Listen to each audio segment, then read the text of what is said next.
안녕하십니까. 법률정보쇼 오성환 변호사입니다. 이번 시간에는 프리랜서도 저작권을 가질 수 있을까? 라는 주제로 말씀을 드리려고 합니다. A씨는 공연 기획사인 엑스매니지먼트를 운영하고 있고 B씨는 발레 무용수 겸 안무가로 활동 중이었습니다.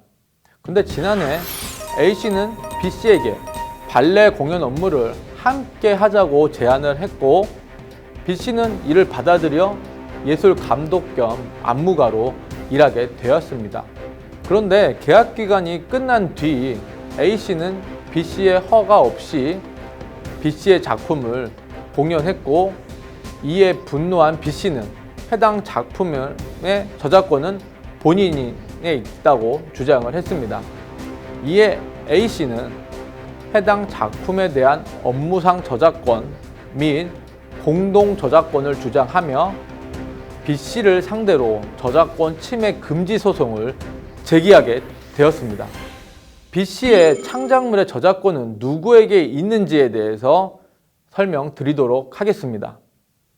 이 케이스를 이해하기 위해서는 업무상 저작물의 정의와 성립 요건에 대해서 알아야 합니다. 업무상 저작물은 사용자나 회사와 일정 관계에 있는 자가 그 사용자에 대한 업무로 작성하는 저작물을 가리킵니다. 업무상 저작물은 다음과 같은 요건들이 충족될 때 성립됩니다.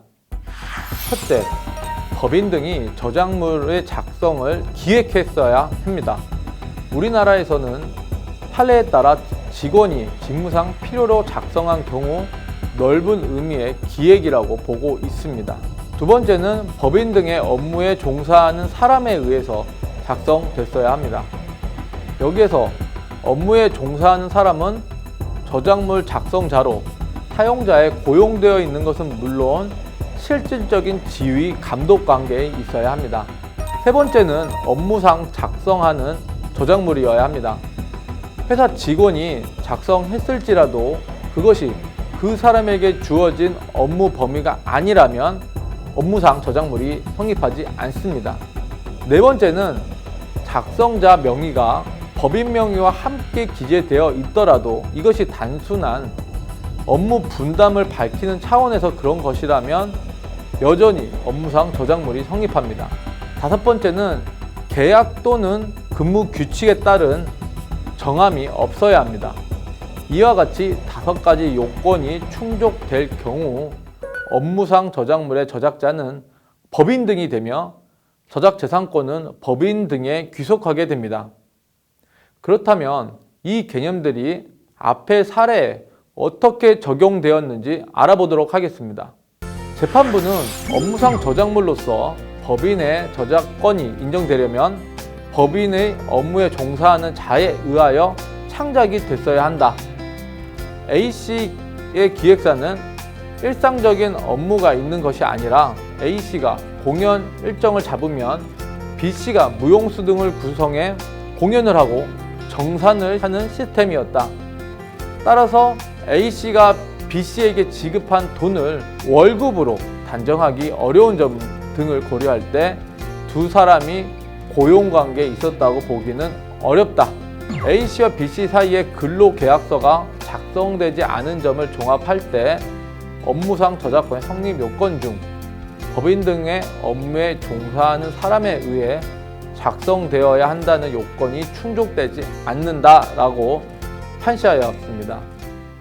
따라서 재판부는 두 사람의 관계를 업무상 고용관계로 보기 어렵다고 판단해 저작권이 A씨에게 있다고 보기 어렵다고 판결하여 프리랜서인 B씨의 손을 들어줬습니다. 즉, 프리랜서의 저작권도 인정이 된 것입니다.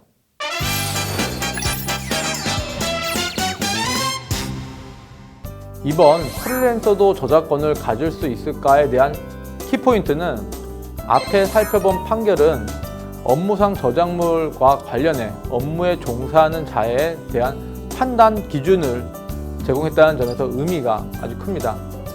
사용자와 창작자는 다음과 같은 사항을 유의해야 합니다.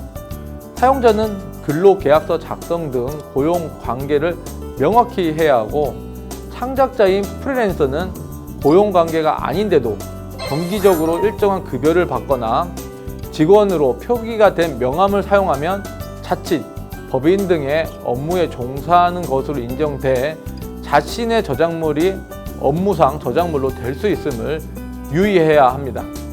지금까지 법률정보쇼 오성환 변호사였습니다. 감사합니다.